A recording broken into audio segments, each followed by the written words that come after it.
السلام علیکم ورحمۃ اللہ۔ ناظرین، آپ کی بہن آپ کی ہوست سے ترامین آج ایک ایسی بہن کے اسلام قبول کرنے کی سٹوری لے کر حاضر ہوئی ہے، جو کہ نہ صرف ایک کٹر عیسائی تھی بلکہ اسکولوں اور مساجد میں جا جا کر مسلمانوں کو عیسائیت کی تبلیغ کرتی تھی۔ اسلام قبول کرنے سے پہلے وہ خود اسلام سے شدید نفرت کرتی تھی، اور اس کی ایک ویڈیو بھی ٹک ٹاک پر کافی وائرل ہوئی تھی کہ جس میں وہ ایک مسجد کے سامنے کھڑے ہو کر اسلام اور مسلمانوں کے بارے میں نفرت انگیز نعرے لگا رہی تھی۔ مگر سوال یہ ہے کہ اسلام سے اتنی شدید نفرت کرنے والی اور عیسائیت کی تبلیغ کرنے والی لڑکی آخر یکدم بدل کر خود مسلمان کیسے بن گئی؟ ناظرین، یہ انٹرویو اگرچہ کچھ زیادہ بڑا ہے، مگر اس میں بیان کی گئی تفصیلات اتنی دلچسپ اور ایمان افروز ہیں کہ ہم نے انہیں مختصر کرنا مناسب نہیں سمجھا، اور پوری تفصیل آپ کے سامنے پیش کر رہے ہیں۔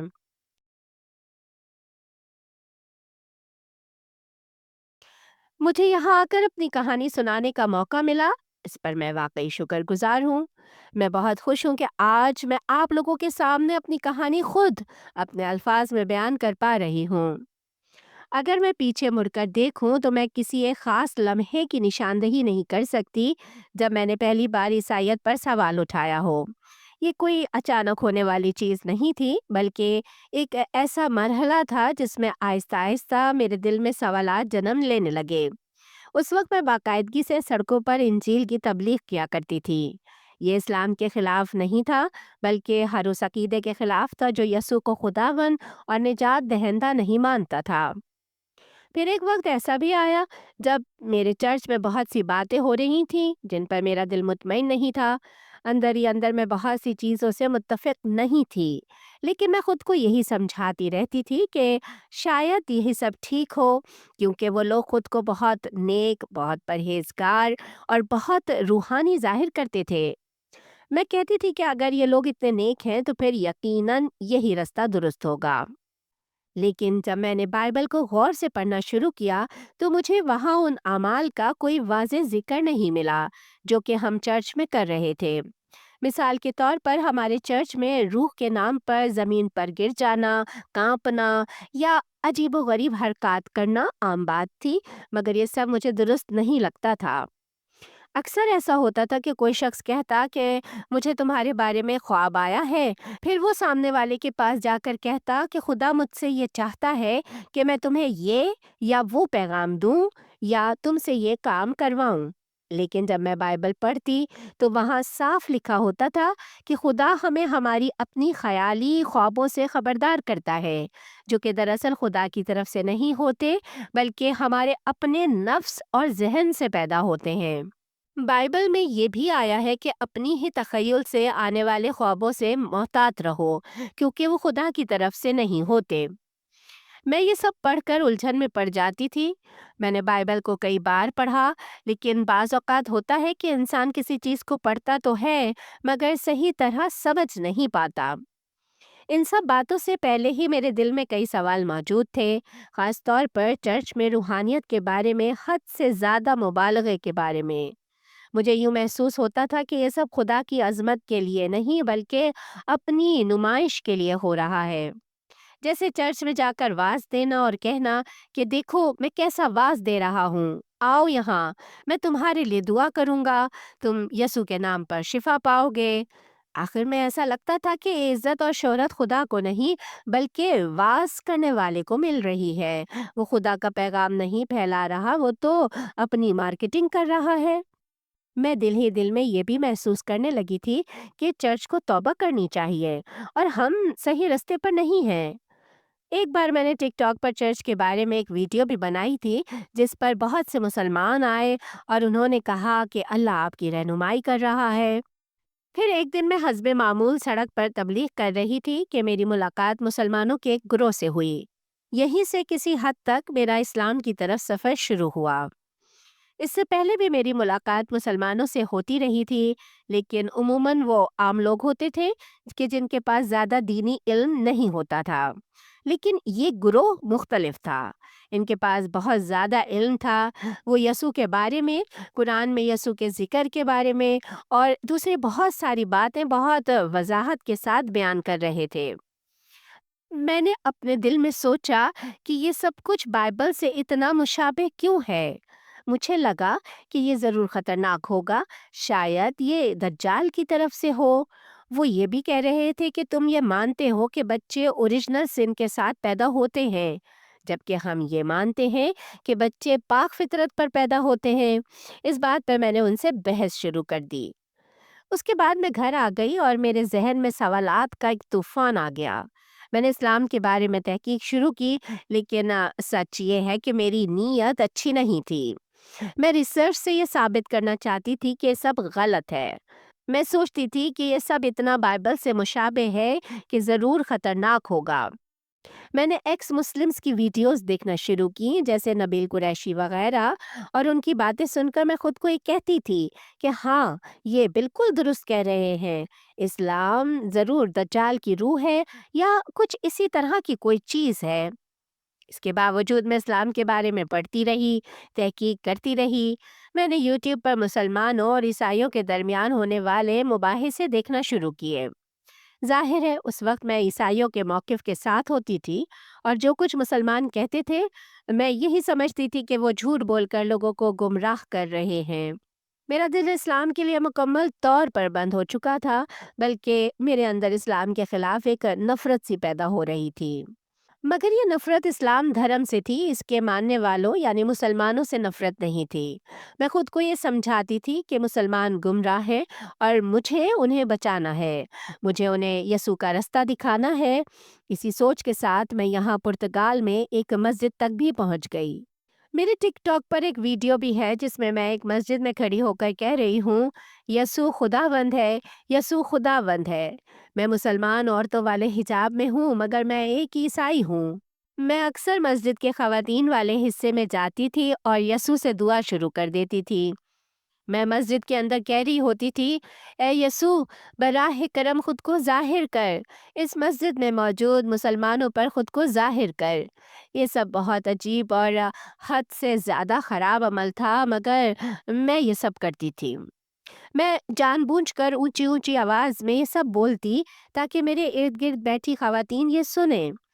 مگر حیران کن طور پر اس کے باوجود کسی نے مجھے نقصان نہیں پہنچایا، نہ برا بھلا کہا اور نہ کبھی اس عمل سے روکا۔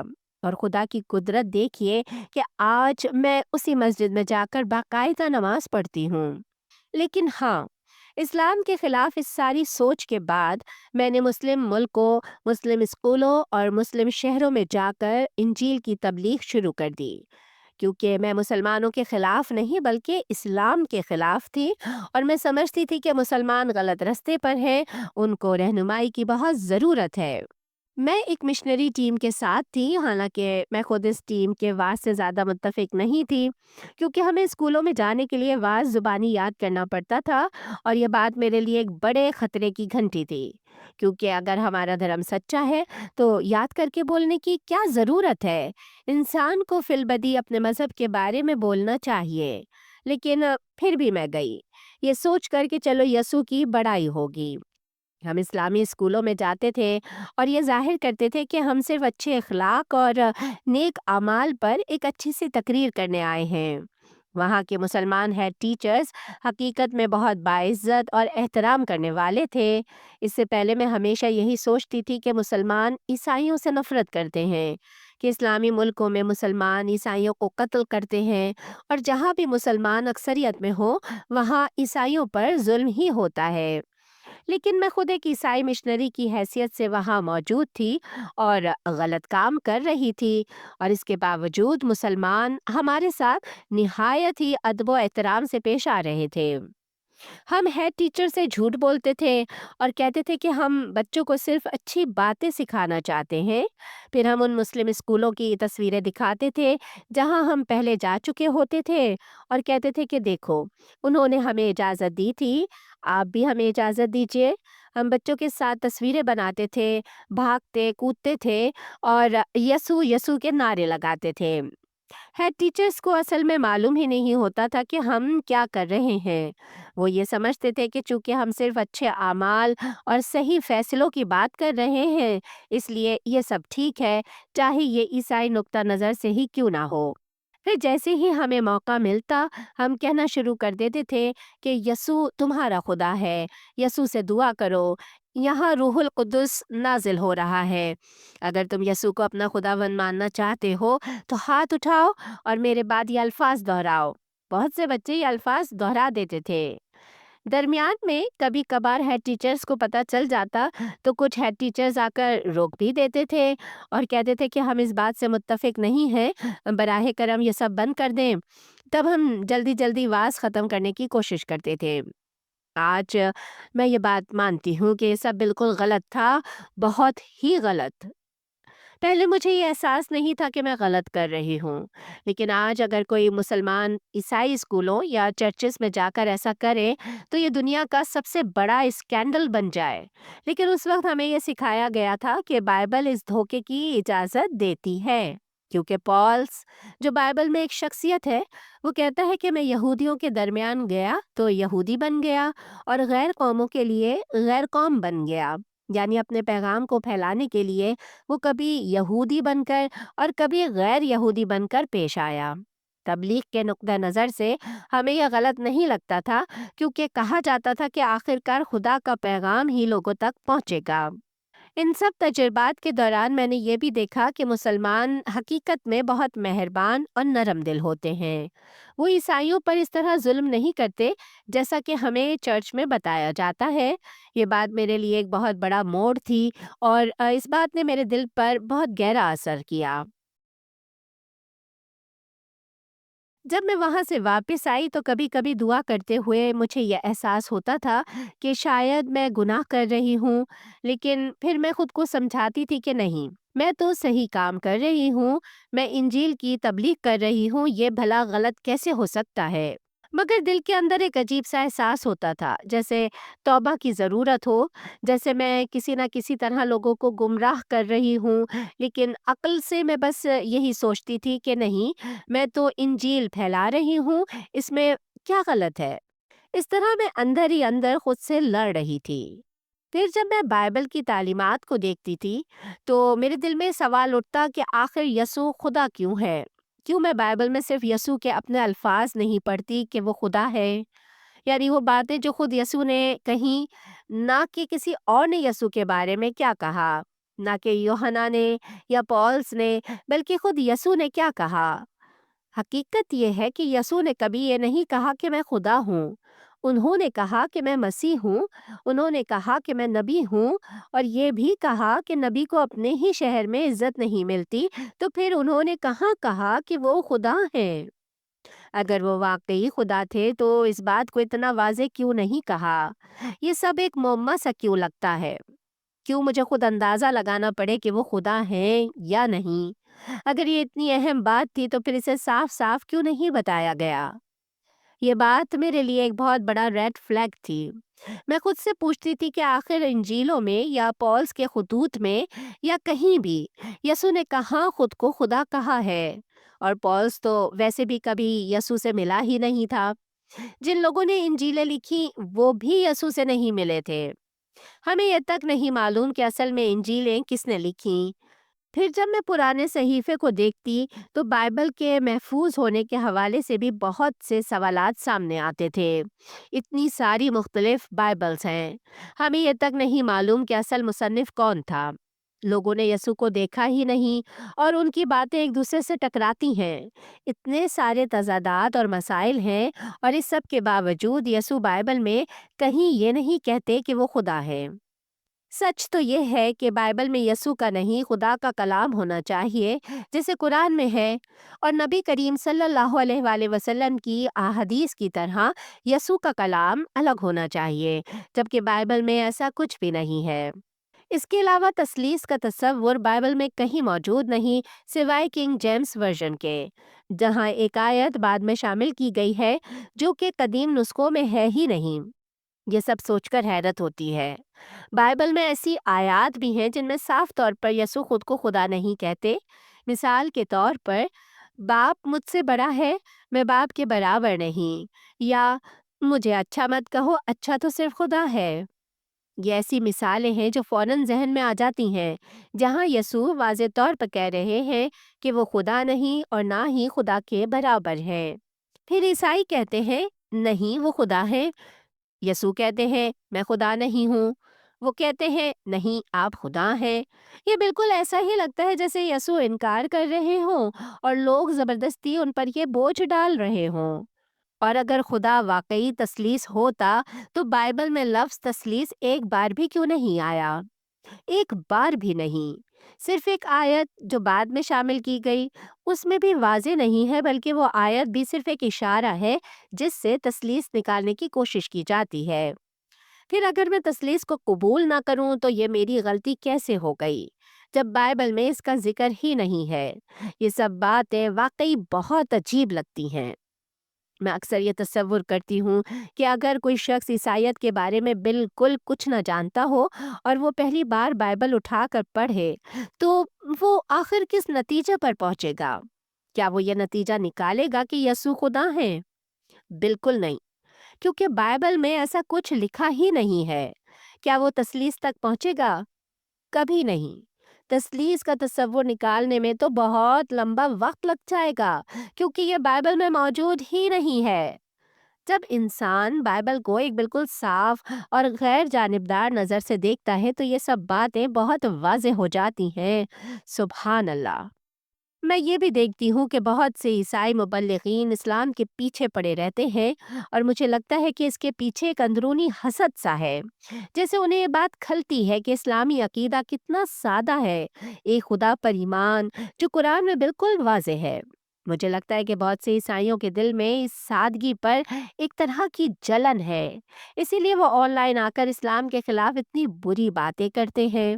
آپ انہیں ہندوؤں یا بدھ مت والوں پر حملہ کرتے نہیں دیکھتے، لیکن کسی نہ کسی وجہ سے وہ مسلمانوں کے پیچھے پڑے رہتے ہیں، ہر چھوٹی بات نکالنے کی کوشش کرتے ہیں، اور جب وہ اسلام کے خلاف دلیل لاتے ہیں تو وہ دین کے خلاف نہیں ہوتی، بلکہ کچھ اخلاقی معاملات نکال لاتے ہیں، وہ بھی اکثر سیاق و سباق سے ہٹ کر۔ پھر کہتے ہیں کہ تمہارا دین سچا نہیں ہو سکتا کیونکہ فلاں شخص نے یہ کام کیا، حالانکہ برے کام کرنے والے تو ہر دھرم میں پائے جاتے ہیں۔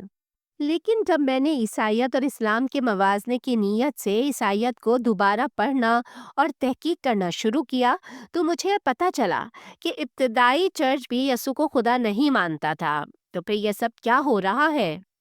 چرچ وقت کے ساتھ اتنا بدل گیا کہ اب تثلیث کا عقیدہ آ گیا، اور یہ تصور بھی گھڑ لیا کہ خدا کی وحی حضرت عیسیٰ علیہ السلام کے بعد بھی عیسائیت میں بتدریج نازل ہوتی رہی، اور مختلف چرچز وحی کے نام پر بائبل میں چیزیں شامل کرتے رہے۔ تو پھر یہ سوال ہے کہ اگر آج 3 خدا مانے جا سکتے ہیں تو 100 سال بعد 4 کیوں نہیں؟ اگر پہلے ایک تھا جیسا کہ پرانے عہد نامے میں ہے، اے اسرائیل سن، خداوند ہمارا خدا ایک ہی خداوند ہے، اور یہی بات یسوع نے بھی کہی۔ پھر بعد میں کہا جانے لگا کہ وہ 3 ہے، تو پھر کل 4 یا 5 ہونے سے کون روک سکتا ہے؟ اگر خدا کا ایک ہونا سادہ اور واضح نہیں رہا تو کل 10 بھی ہو سکتے ہیں۔ پھر جب آپ اس بات کو دیکھتے ہیں کہ عیسائی عقیدے میں یسوع کو خدا کیسے بنایا گیا، اور یہ حقیقت کہ ابتدائی عیسائی تو یسوع کو خدا نہیں مانتے تھے، تو پھر نائکیا کی کونسل سامنے آتی ہے۔ نائکیا کی کونسل میں بڑا مسئلہ زیر بحث آیا کہ کیا یسوع خدا ہے یا نہیں۔ یہ کونسل قسطنطین کے زیر اثر ہوئی، اور اس وقت قسطنطین خود عیسائی بھی نہیں تھا، حالانکہ بعد میں وہ عیسائی ہو گیا۔ اس کونسل میں زبردست بحث ہوئی کہ آیا یسوع خدا ہے یا نہیں، اور آخرکار یہ فیصلہ کیا گیا کہ یسوع خدا ہے۔ اس کے پیچھے بہت سی کہانیاں اور نظریات ہیں، اور کئی ایسے اسکینڈلز بھی ہو سکتے ہیں جن کی وجہ سے یہ فیصلہ ہوا۔ آریس وہ شخص تھا جو یہ تعلیم دے رہا تھا کہ یسوع خدا نہیں ہے۔ آریس اور اس کے ساتھ والے بشپ سب جلا وطن کر دیے گئے، لیکن دلچسپ بات یہ ہے کہ جب قسطنطین خود عیسائی بنا تو جس شخص نے اس کا بپتسمہ کیا وہی آریس تھا، یعنی وہی شخص جو یسوع کو خدا ماننے کے خلاف تبلیغ کر رہا تھا۔